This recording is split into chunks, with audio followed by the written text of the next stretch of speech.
ये वो समय था जब इंसान बदल चुका था। अब वो सिर्फ जीवित रहने के लिए नहीं जी रहा था, अब वो दुनिया को बदल रहा था। उसने शहर बनाए, उसने समाज बनाए, लेकिन जैसे ही समाज बना, एक नया सवाल खड़ा हुआ। कौन शासन करेगा, कौन नियम बनाएगा और इंसान इंसान के साथ कैसे रहेगा? यहीं से शुरू होती है सभ्यता की असली कहानी।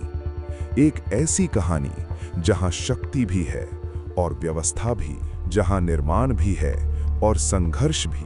अंत तक बने रहिए, क्योंकि इस एपिसोड में पहली बार इंसान कानून बनाएगा, साम्राज्य बनाएगा और इतिहास की दिशा तय करेगा।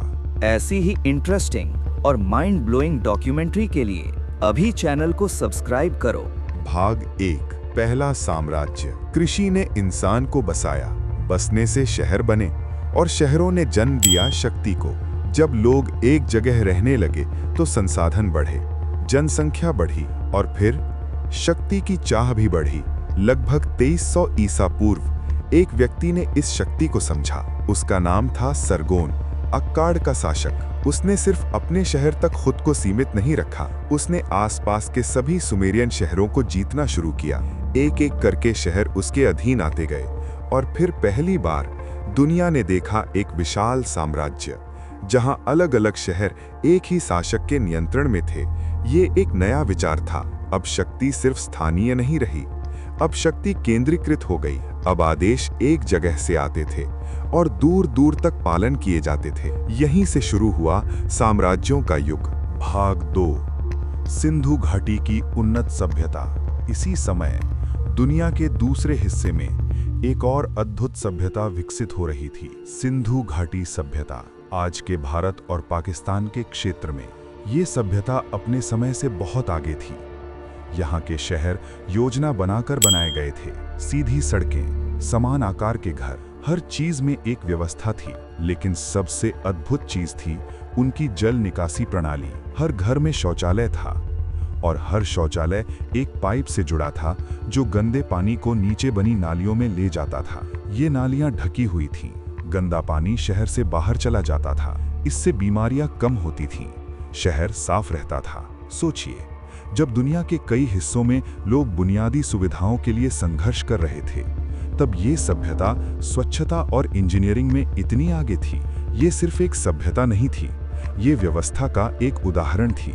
भाग 3, मिस्र और अमरता का सपना। इसी समय मिस्र में एक अलग सोच विकसित हो रही थी। यहाँ के शासक फराओ कहलाते थे।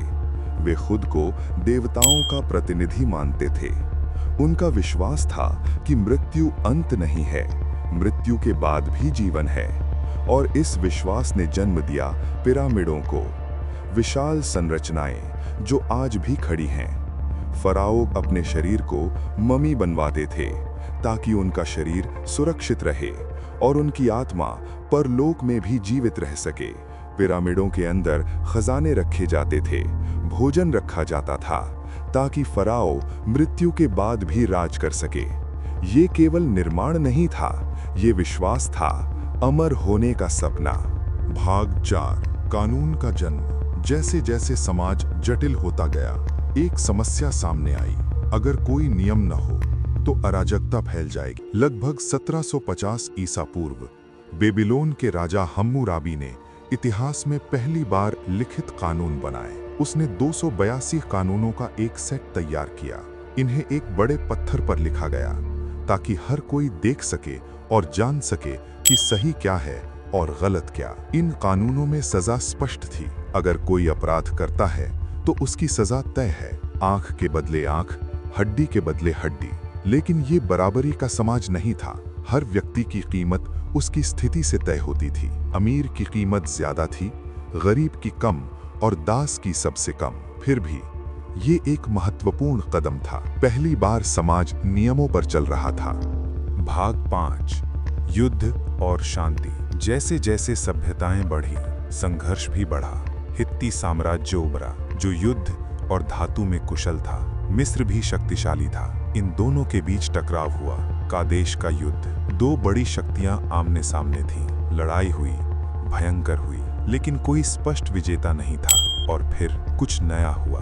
दोनों ने शांति का निर्णय लिया। इतिहास की पहली शांति संधि। ये एक नया विचार था कि हर समस्या का समाधान युद्ध नहीं होता, कभी कभी शांति भी एक शक्ति होती है। भाग 6। बदलती दुनिया। अब दुनिया बदल चुकी थी। इंसान अब सिर्फ जीवित रहने के लिए नहीं जी रहा था, वो सोच रहा था, वो निर्माण कर रहा था, वो नियम बना रहा था। सभ्यता अब आकार ले चुकी थी।